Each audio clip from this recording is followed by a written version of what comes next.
kenapa ketika itu tidak merangkul Islam gitu Bang? Artinya di dalam nasionalisme tetap ada partai Islam, atau Bang Emir melihat sebagai seorang politisi nih Bang. Nah ketika itu kenapa pilihannya itu ke kepala banteng tuh Bang, pilihan simbolnya itu? Pak Prabowo tuh orang PNI, walaupun dia adiknya Pak Harto, tapi dia orang PNI memang.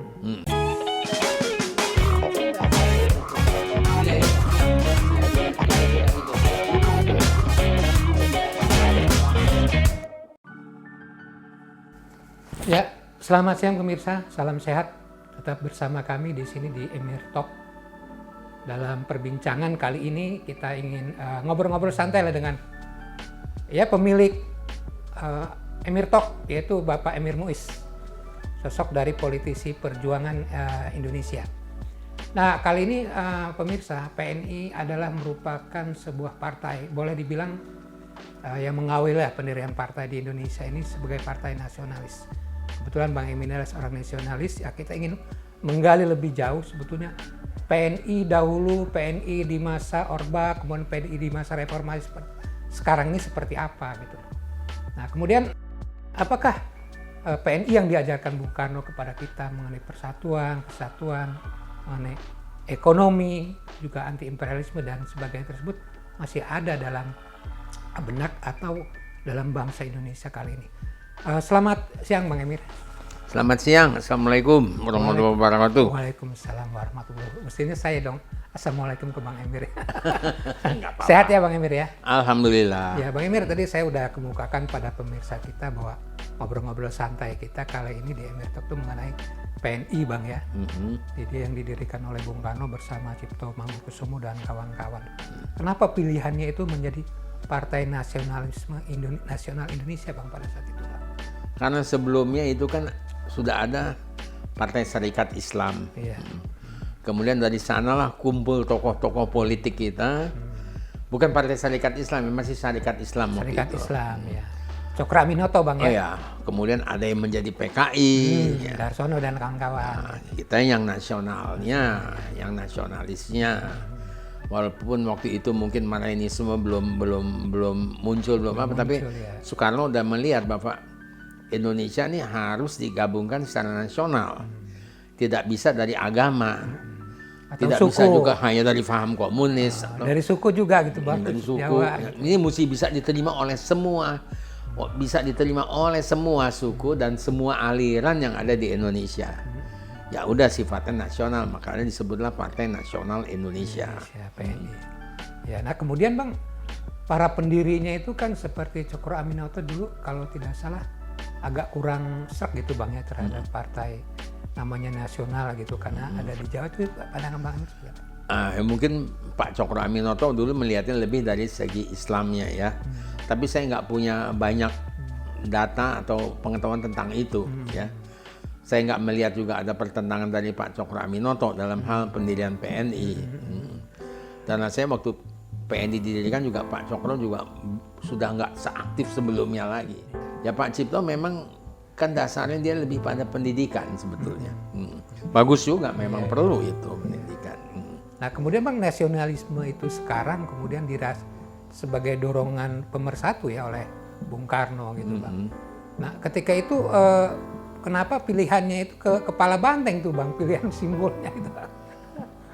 Ini saya menduga-duga ya, karena nggak pernah ada literatur yang pasti.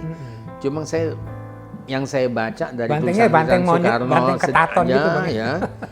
Jadi memang banteng itu kan salah satu hewan yang ada di Indonesia, di Pulau Jawa kalau saya nggak salah tuh banteng. Ya. Jadi bisa jadi simbol. Karena nggak banyak di mana-mana ada banteng. Mungkin di Amerika ada yang namanya bison atau apa, tapi dia juga nggak sama dengan banteng. Nah, banteng ini emang agak galak, dia suka nyeruduk-nyeruduk. Makanya Bung Karno dulu bilang, mari kita dengan semangat banteng ketaton, maksud banteng yang ngelawan begitu. Kalau kita lihat lambang PDI itu mata banteng itu merah, kemudian ada hembusan napasnya yang juga marah terhadap kolonialis dan imperialis. Itu lambang perwakilan kemarahan mungkin Bang. Perlawanan, bukan kemarahan, perlawanan. Kita ditekan, kita melawan. Istilah itu sifat-sifat dari banteng Bang ya. Nah kemudian pada tahun 71 kan dilebur tuh Bang ya. Iya. Ya menjadi PDI bersama dengan Parkindo dan lain-lain. Nah itu ketika peleburan itu Bang Emir melihat bahwa ada marwah atau ruhnya itu berkurang nggak sih Bang PNI itu? Jadi itu nih cerita sejarah agak panjang saya cerita. Memang sejak zaman Orde Baru PNI itu dimusuhin karena dasarnya ideologinya kan Marhenisme. Semua yang berbau Soekarno waktu itu kan ada de-Soekarnoisme. Itu mau dihilangkan. Digabungkan mungkin juga ada maksud penyederhanaan, tapi juga ada pengkebirian di situ saya lihat. Makanya saya di situ udah mengalami itu. Saya udah cukup dewasa, sudah bisa berpikir walaupun masih anak-anak. Itu banyak juga tokoh-tokoh PNI yang kurang serk. Termasuk orang tua saya, terus terangnya. Difusikan itu Bang ya? Difusikan, apalagi kalau kumpulnya dengan Partindo, Murba, IPKI. Partindo, Murba masih banyak, masih sejalan. Dan memang mereka akhirnya membaur menjadi Marhenis. Karena Murba dan Marhenisme dan Murbaisme itu hampir sama. Sosialis. Kalau IPKI itu yang kurang bisa diterima, itu kan partai bentukan tentara. Iya. Kenapa mesti sama-sama kita? Pendukung kemerdekaan gitu Bang. Nah, kalau Parkindo dan Partindo tidak terlalu jadi masalah tempo hari. Dan kalau kita lihat sejarahnya sekarang, kelihatannya Partindo tuh meleburnya betul. Kalau IPKI udah hilang saya lihat, udah nggak ada lagi pengaruh IPKI. Nah, jadi itu sesuatu yang dipaksakan waktu itu untuk de-Soekarnoisme dan de-Soekarno dan de-Soekarnoisme, termasuk dalamnya Marhenisme, mau dihilangkan itu. Bahkan dilarang kok sempat Marhenisme tuh. Bukan dilarang lah, pokoknya orang sampai dibuat menjadi takut dan seringkali disamakan atau dimiripkan antara Marhenisme dan komunisme. Nah itu yang berurusan. Tapi untungnya bahwa jiwa nasionalisme kita itu sudah mendarah daging. Lebih kuat menurut saya ya, lebih kuat dari PKI. PKI kita lihat kadernya militan, tapi begitu dihajar hilang. Ya. PNI saya mengalami tahun 66, 67. Saya datang kantor PNI waktu itu di Matraman. Ya, di Matraman Raya. Masih banyak tuh orang-orang yang rakyat ya, bukan orang biasa lah, masyarakat biasa yang masih nongkrong di situ, duduk saling berkeluh kesah, saling bercerita, yang kadang-kadang mereka makan siang pun nggak bisa. Gitu. Tapi semangat dan jiwa menggebu-gebu membela Soekarno-nya, membela PNI-nya, membela Marhenisme itu ada. Dan saya saksikan dengan mata kepala sendiri kalau itu. Tahun-tahun 66, 67, nggak hilang itu. Jadi memang dasar militansi itulah yang sangat kuat di dalam PNI. Mungkin karena nasionalisme itu kan boleh disebut tidak ada partisan Bang ya. Artinya jiwa nasionalisme yang sudah memang menyatu dalam bangsa Indonesia kan. Artinya gua dari agama Islam, dari partai manapun nasionalisme tidak bisa dihilangkan kan. Iya betul. Meskipun diwujudkan dalam bentuk partai, sehingga walaupun di luar itu seperti sekarang nasionalisme kan tetap ada. Dan itu ajaran Bung Karno memang sangat mendasar, sangat basic Bang ya ke bangsa Indonesia. Nah, kemudian Bang kalau kita ini agak bercanda nih Bang bertanya Bang, kalau di Eropa kan misalnya ada sayap kiri, sayap kanan kiri, ideologi kanan kiri gitu Bang ya. Nah di Indonesia sebetulnya kan kalau kita mau berbicara kita nggak politik kita jangan niru ke barat-baratan deh misalnya gitu kan. Malah sempat jangan ada teroris politikal nggak usah ada gitu. Nah pertanyaan saya adalah kenapa ketika itu tidak merangkul Islam gitu Bang? Artinya di dalam nasionalisme tetap ada partai Islam, atau Bang Emir melihat sebagai seorang politisi nih Bang? Kalau saya kan awam nih Bang. Ini tahun berapa nih? Periode ya awal-awal gitu, awal berdirinya. Kalau waktu awal-awal, karena waktu awal-awal partai Islam ya udah ada itu Syarikat udah ada SI-nya, kemudian timbul Masyumi, udah menjadi organisasi sendiri yang sudah mumpuni. Ada Nahdlatul Ulamanya, ada Muhammadiyah, ya. Yang belum ada adalah kaum nasionalis ini, yang bisa merangkul semua suku dan semua aliran dan semua agama, berkumpul di situ bersama-sama untuk melawan penjajahan. Nah, kalau sekarang Bang bisa nggak misalnya kita membuat akar dikotomi itu nggak ada, itu susah Bang tuh ya. Bagaimana? Dikotomi itu tidak ada, atau pemisahan-pemisahan itu nggak ada, susah juga Bang. Membentuk partai baru nasionalisme sekali Islamisme gitu. Kadang-kadang saya melihatnya sekarang juga sebetulnya dasar ideologi Islamnya juga udah beda ya, nggak seperti dulu lagi.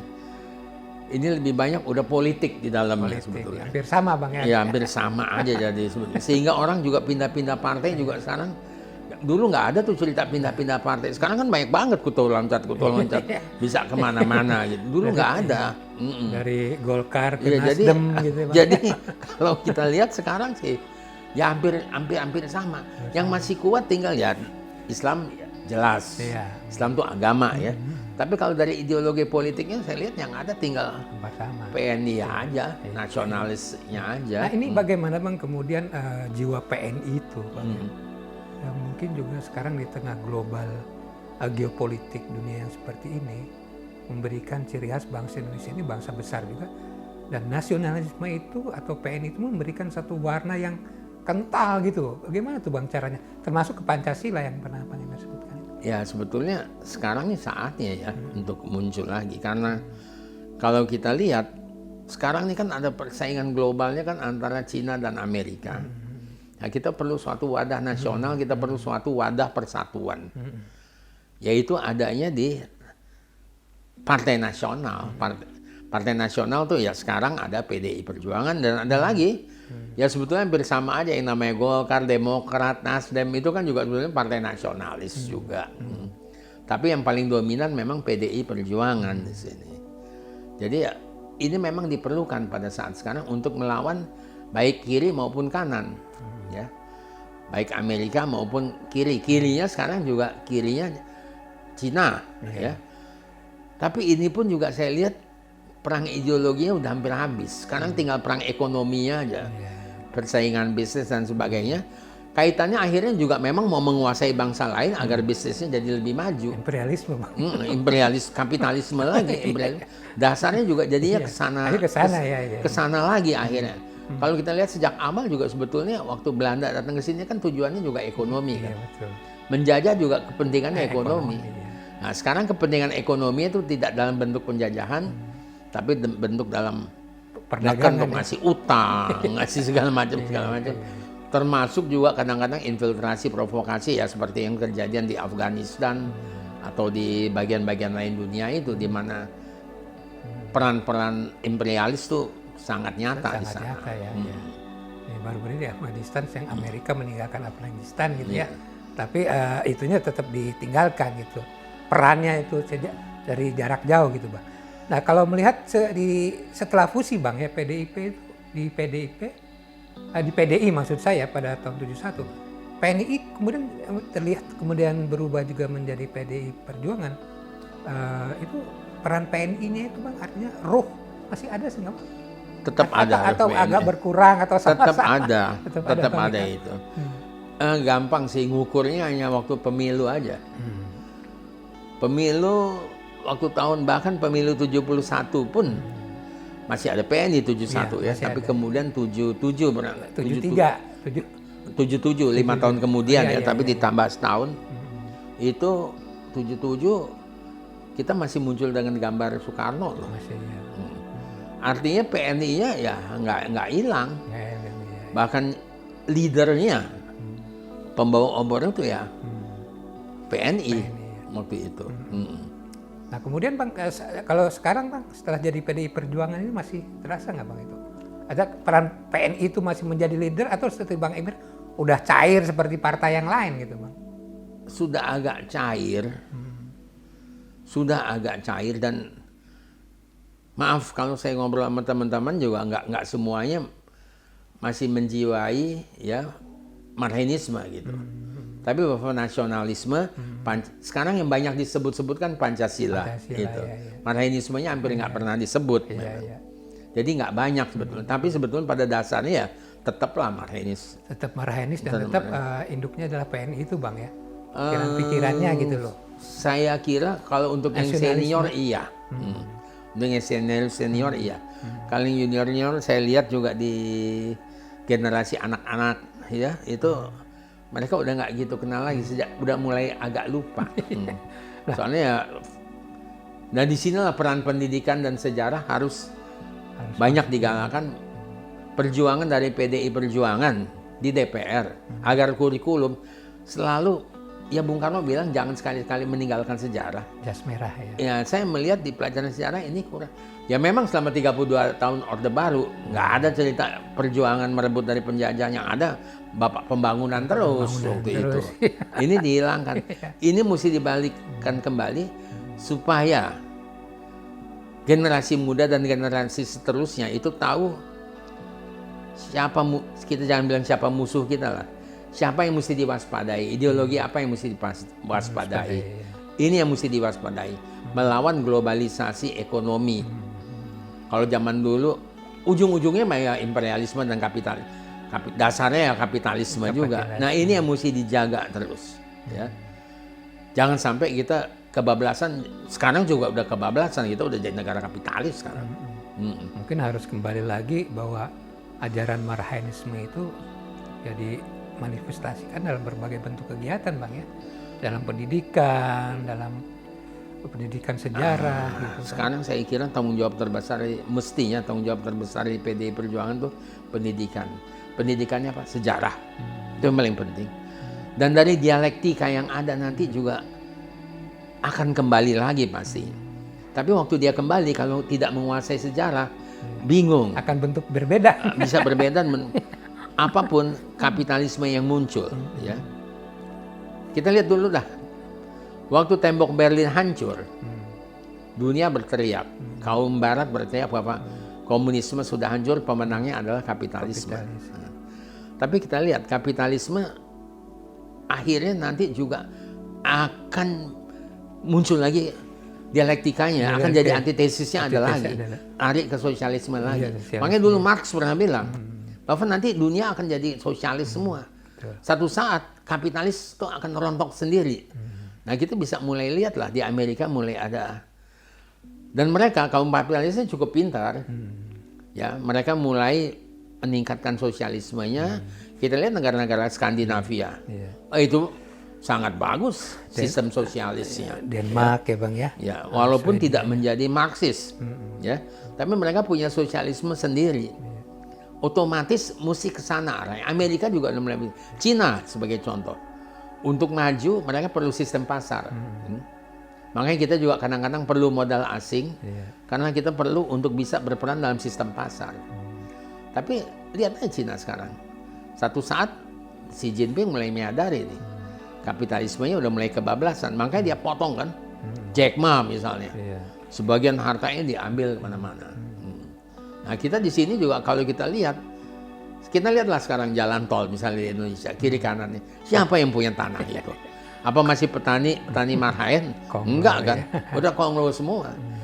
Bahkan saya dapat satu info juga dari dalam pemerintahan sendiri bahwa trek kereta api cepat Jakarta-Bandung itu melewati tanah Konglo semua. Pembebasan tanahnya berapa tuh? Ya kan?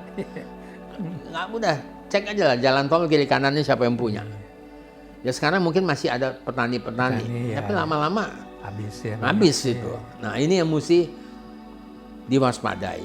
Nah tugas kita ada partai, kita punya anggota DPR, kita bisa bikin undang-undang. Nah itu mesti diatur. Emang artinya lewat sikap politik juga dong Bang. Iya, harus ada perlawanan politik, ada penjagaan politik.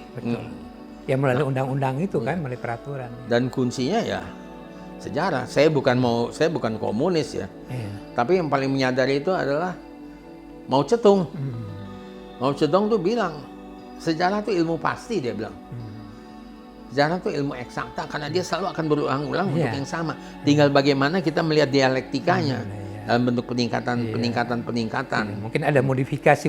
Iya, ada modifikasi. Sesuai dengan zamannya, Bang ya. Jadi kalau ada kapitalisme merajalela sekarang, itu juga nggak usah terlalu khawatir. Satu hari dia. Ya, nanti Amerika mungkin bisa lebih sosialis daripada kita satu saat. Oke, Bang, kita sambil ini nih menggali kenangan kita juga ya mengenai PNI ini kan mencoba untuk dihidupkan kembali nih Bang, ya kan? Tahun 99, 2004, tapi minimal dapat suaranya itu Bang. Apa udah diwakili PDI Perjuangan atau seperti apa tuh Bang? Pada saat awal reformasi, saya dalam hati saya berharap supaya PDI-nya Pak Suryadi itu jadi PNI.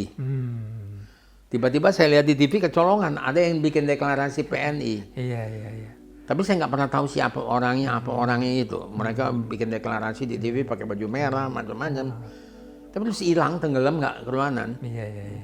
Baru belakangan Ibu Sukmawati Iya. bikin lagi PNI Front Marhainis. Iya. Kalau nggak salah sempat Pak Prabowo juga tuh ada. Prabowo di PNI. Sutejo ya? Prabowo Sutejo. Pernah ya. Pak Prabowo tuh orang PNI, walaupun dia adiknya Pak Harto, Iya. tapi dia orang PNI memang. Bikin tapi juga tenggelam. Masalahnya adalah masalahnya cuma satu, masalah ketokohan. Oh, iya. Ketokohan Ibu Megawati itu yang sangat kuat. Ya. Kalau waktu itu Bu Mega bilang PNI ya jadi PNI. Tapi Bu Mega melihat sejarah juga, ini kan gabungan dari banyak. Ya, ada Parkindo, Ya. ada Murba. Dan bersama-sama selama Orde Baru berjuang. Iya, melawan. Sama sakit, sama susahnya. Masa ditinggalin? Iya. Dan mereka juga nggak mungkin mau kalah Bang ya dengan menurunkan benderanya gitu ya. Nah, tapi akhirnya kalau saya lihat di DPR yang namanya IPKI hilang sendiri udah. Teman-teman Murba ada beberapa, saya nggak usah sebut namanya, tapi oke, salah satu tokoh ada Royani Aminullah itu tokoh Murba, sahabat baik saya tuh. Tapi dia di PDI Perjuangan. Praktis akhirnya jadi Marhainis juga. Tapi Marhainis yang lebih keras ya kalau Murba. Dan Murbais tuh banyak loh sebetulnya. Musyawarah rakyat banyak ya. Dan dia pengikutnya sampai tahun-tahun 2004-2005, saya masih ketemu baik jurnalis, media mana yang Murbais, mereka orang Murba. Mereka lebih militan dari orang-orang PNI, orang Marhain. Tapi sekarang juga saya lihat udah hilang lagi. Saya nggak lihat.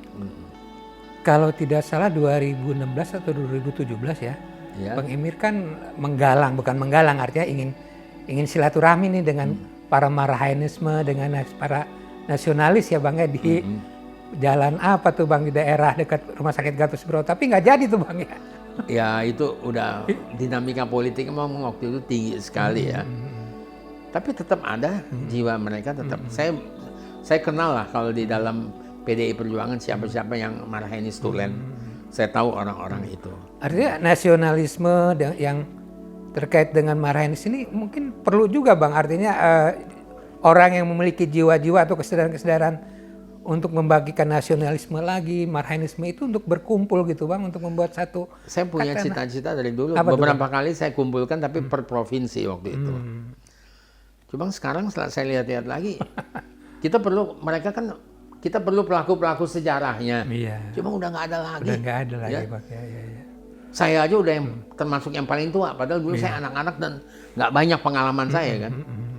Yang senior saya lihat ya Pak Amin Aryoso udah nggak ada, Pak Abdul Majid udah nggak ada, ayah saya dan kawan-kawannya. Mungkin satu-satunya yang saya masih kenal, mudah-mudahan masih sehat, Pak Subagio atau siapa itu. Tinggal beberapa lah yang senior-senior, rata-rata mereka umurnya 80-an. Iya sih. Dan dalam pemikiran Bang Emir gimana Bang untuk meregenerasi paham seperti Marhainisme ini Bang? Ya itu, pendidikan sejarah tuh yang harus ada. Mestinya PDI Perjuangan tuh bikin buku kecil ya. Coba nanti saya sampaikan ke DPP. Bikin buku kecil mengenai sejarah partai, sejarah ideologi, sejarah PNI. Itu mesti dibikin dan dibaca oleh semua kader.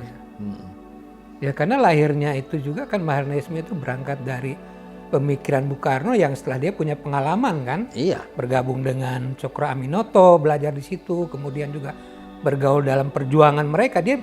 Bung Karno melihat bahwa Indonesia ini memerlukan satu wadah atau satu partai yang memang nasionalis sifatnya gitu Bang. Nah kalau ini sempat terkikis, hilang, kemudian Indonesia ya maafnya bicara jangan sampai nanti ada pemikiran ingin jadi negara federal atau malah masing-masing punya ini. Jadi kalau saya lihat ini dia ada dialektikanya kan. Waktu zaman Bung Karno tahun 27 dulu, itu masih jelas musuh kita siapa. Iya, Belanda ya. Belanda. Sampai tahun 62 juga kita masih ribut soal Irian. Saya juga masih benci dengan Belanda dulu. Tapi generasi milenial peduli apa dia? Udah nggak peduli lagi. Iya, iya. Bahkan Belanda, kita nggak ngelihat kehebatan Belanda. Sekarang kita lihat Belanda cuma negeri kecil aja. Anak-anak muda tuh lebih melihat Amerika dan Inggris ya. Inggris juga udah nggak ini, tinggal Amerika sama Cina yang dilihat sekarang kan. Oh iya. Rusia juga Udah cuma dua ada, ini. ada. Tapi karena sistem informasi yang sekarang ya, sistem negara stateless, udah nggak Stateless, jelas ya, batas-batas betul, negara dan bebas, sebagainya. Anak-anak muda nih nggak terlalu peduli. Tapi biarkan ini suatu dialektika ya. Nanti satu hari akan terbentur. Ya kalau kita lihat sekarang kapitalisme di Indonesia udah merajalela menggurita. Nanti satu hari akan ada satu kejadian. Kita nggak tahu apa. Di Amerika pun begitu. Kapitalismenya juga udah luar biasa kan, dan sudah kejam juga gitu. Mulai timbul perlawanan-perlawanan dan pemikiran-pemikiran yang paradoks. Iya. Ya. Ya Marx juga bilang kan bahwa nanti sosialisme, bahkan Marx lebih ekstrim. Dia bilang nanti dari komunis otomatis akan berubah jadi dari kapitalis nanti akan berubah jadi komunis. Walaupun kalau saya lihat nggak mungkin ada komunis itu terlalu utopi ya. Kalau sosialis itu kan kita berikan apa yang kita bisa. Kita berikan apa yang kita berikan dan kita bisa dapat sesuai dengan apa yang kita berikan. Ini kan melawan sistem kapitalisme waktu itu kan. Bahwa buruh sangat ditekan, dia ngasih kontribusi terbesar, tapi dia memperoleh hasil terkecil. Si kapitalis dengan kontribusi yang terkecil memperoleh hasil yang terbesar. Prinsip ekonomi ya, Bang. Nah, prinsip ekonomi ya, kamu kerja seberat ini, kamu dapat seberat ini. Iya, iya. Kalau komunisme lain lagi. Lain lagi ya. Apa yang bisa kamu berikan, dan kamu berhak untuk mendapat apa yang kamu butuhkan. Iya. Wah, itu terlalu utopi lah, saya pikir belum tentu bisa terjadi itu. Artinya Ya. pemikiran Bung Karno malah lebih membumi, Bang ya. Iya, lebih membumi bahwa orang tetap boleh berusaha, tetap ini, tetap itu. Jadi sekarang ini, maaf, tapi teori dialektika itu teorinya Marx loh. Iya, iya. Ya. Iya. Dan Hegel, Bung Karno memakai teori dialektika Hegel itu, dan Marx ya. dia bisa tahu bahwa nanti akan timbul Perang Dunia Kedua dan Indonesia bisa merdeka. Itu Bung Karno udah lihat tahun 20-an. Awal 30-an, akhir 20-an. Berdasarkan teori dialektika. Ya. Bahwa kapitalisme makin besar, akhirnya terjadilah bentrokan antara kapitalis. Disitulah negara-negara berkembang bisa maju. Iya. Negara-negara yang terjajah, negara-negara koloni, itu bisa merdeka. Bisa maju, ya. Nah ini kan pakai teori dialektika sebetulnya. Nah ini yang mesti diajarkan juga di partai. Ya. Bagus sekali Bapak Hasto, sekjen kita ini sekarang bikin sekolah kader. Tapi Oh, udah ada, Bang ya? ya udah ada. Tapi mata pelajaran sejarah dan Karno juga sadar betul tuh. Pidato yang terakhir kan jas merah. Jas merah Ya. ya. Jangan Sangat penting. Amat sangat penting. Untuk bekal ke depan. Kita boleh tahu teknologi apa aja. Tapi kalau kita nggak kenal sejarah, jangan kita bilang sejarah bangsa lah. Sejarah kita sendiri, sejarah bapak kita, kakek kita, ke atas. Kita bisa tahu itu, kita ngerti kemana arah jalan kita. Karena memang selama ini pelajaran sejarah itu dianggap pelajaran museum, Bang ya. Artinya hanya indah untuk dilihat. Padahal kalau ideologi itu kan tidak seperti itu kan, artinya. Itu mesti ada. Mesti punya tokoh-tokoh dan orang cendekiawan sejarah. Saya akui cendekiawan sejarah yang bagus tuh sebetulnya Nugraha Noto Susanto. Tapi bagusnya paradoks dengan saya ya. Dia sejarawan Orde Baru, dia pinter sekali. Ya. Bikin film, bikin Maaf buku. kalau saya nggak bilang dia memanipulasi ya, dari sejarah. Tapi itu sempat merasuk loh. Nah itu yang harus kita lakukan. Merasuk untuk hal yang benar, bukan untuk hal yang salah. Iya, ya. Kayak dia bikin buku mengenai perjuangan revolusi G30 SPK itu juga kan. Ya itu kan film, buku ya sampai merasuk tuh sampai sekarang tuh. Merasuk sampai sekarang dan itu kan salah. Iya, iya. G30S salah. Coba nonton film G30S. Mana ada peluru ini ditembakin oleh PKI? Satu butir pun nggak pernah ada kok. Iya, benar. Yang banyak nembak-nembakin kan tentara nembakin rakyat. Benar. yang dibilang PKI. Memang ada PKI ini tembak, tapi juga banyak rakyat yang nggak bersalah. Saya kalau jalan-jalan ke Jawa Timur, ke Jawa Tengah, ngobrol sama orang-orang seumuran saya, mereka cerita bagaimana bapak mereka lagi makan malam habis maghrib, ditarik keluar, dibantai, ditusukin pakai bambu, mati begitu aja. Wah, waktu itu bangsa Orde Baru tuh membuat bangsa ini jadi bangsa yang biadab menurut saya. Nah, jadi kesimpulannya Bang dari pembicaraan kita siang ini adalah perlu juga partai-partai nih yang bersifat nasionalis, bukan hanya PDI Perjuangan, artinya bahwa pemikiran Bung Karno kan tidak tersekat hanya dalam satu ruang PDI atau PDI Perjuangan Bang ya, untuk seluruh bangsa gitu. Partai-partai lain pun sebaiknya juga memberikan satu pendidikan atau satu ya arahan lah kepada kader-kadernya mengenai nasionalisme ini. Gitu. Dan saya pikir bukan hanya nasionalisme kok. Partai Islam dan orang-orang dari kelompok ideologi partai politisi Islam saya bilang ya. Kalau ideologi itu kan Islam itu kan agama. Saya juga agama, saya juga Islam. Iya. Tentang sejarah Nabi sangat penting itu tarikh Islam ya. Tapi sejarah Islam di Indonesia juga mirip kok dengan sejarahnya. Sama-sama dimusuhin oleh kapitalis, sama-sama dimusuhi oleh kolonialis dan imperialis pada saat itu, dimusuhin gitu. Nah sekarang juga nggak beda jauh seperti di Timur Tengah juga sekarang kan, Islam dimusuhin. Dulu di Indonesia Islamnya juga dimusuhin. Jadi Islam kita juga Islam yang nasionalis kok sebetulnya, ya. Nah cuma kerasukan aja sekarang apa ide-ide dari Timur Tengah, dari Arab, dari mana-mana, ya, dari Afghanistan. Dan bukan nggak mungkin juga itu disusupkan juga oleh orang kaum kapitalis, ya. Yang membina Osama bin Laden kan juga Amerika. Ya. Nah, saya ngeri yang di sini juga yang masukin kaum radikal itu juga dari Barat juga, jangan. Ini kita mesti teliti lebih mendalam ya. Karena kalau kita lihat sejarah Indonesia yang jelas, peran pertama dan yang sangat penting dari Indonesia tuh justru ada di Islam kok. Sebelum ada nasionalis ada Islam dulu. Kan nah kita mau Islam, pelajarin Islam, sejarah Islam di Indonesia itu nyatu kita kok. Musuh kita jelas. Dulu Bung Karno kan juga syarikat Islam Bang kan? Iya, Bung Karno kan juga awalnya kan Islam. Ya kemudian tadi kayak Bang Emir akhirnya terpecah kan. Dan bagus sekali sebetulnya ya. Pak Cokroaminoto mendirikan dulu Serikat Dagang Islam melawan kapitalisme Belanda kok waktu itu. Ya. Awalnya dari ekonomi loh, sebelum ke politik. Akhirnya disadari bahwa perjuangan ekonomi tidak cukup kalau tidak dibarengi dengan politik. Makanya itu menjadi Serikat Islam, akhirnya menjadi PSII ya. Nah, saya sayangi PSII juga kemudian tenggelam kalah oleh Masyumi dan NU. Tapi sebetulnya kalau masyarakat Islam, politisi Islam belajar sejarah Islam di Indonesia secara mendalam, ya itu sama Islam nasionalis kok, anti penjajahan, anti kolonialis, anti imperialis. Yang barusan bilang Bang Emir tuh Cokroaminoto kan arahnya ke sana. Kan? Iya, memang betul. Dari ekonomi akhirnya dari melawan kesadaran Belanda, politik, akhirnya kesadaran politik. Ya kemudian mereka terpecah, ada yang Darsono dan kawan-kawan memberikan partai komunis. Dan dari situ muncullah itu kan serumah tuh Musso, Kartosuwiryo, Soekarno itu serumah. Cokroaminoto itu dekat. Bung Karno dengan Pak Kartosuwiryo itu dekat kok. Saya dengar dari mulut Bu Mega sendiri ini waktu Kartosuwiryo mau dihukum mati, Soekarno sedih karena apapun tuh temannya.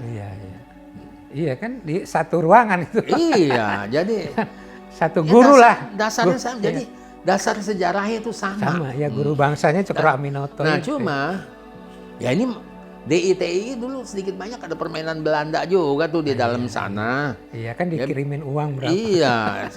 Jadi kita nih jadi mainan Barat. Kapan ya kita mainin Barat satu hari nanti? Oke, menarik nih Bang obrolan kita Bang.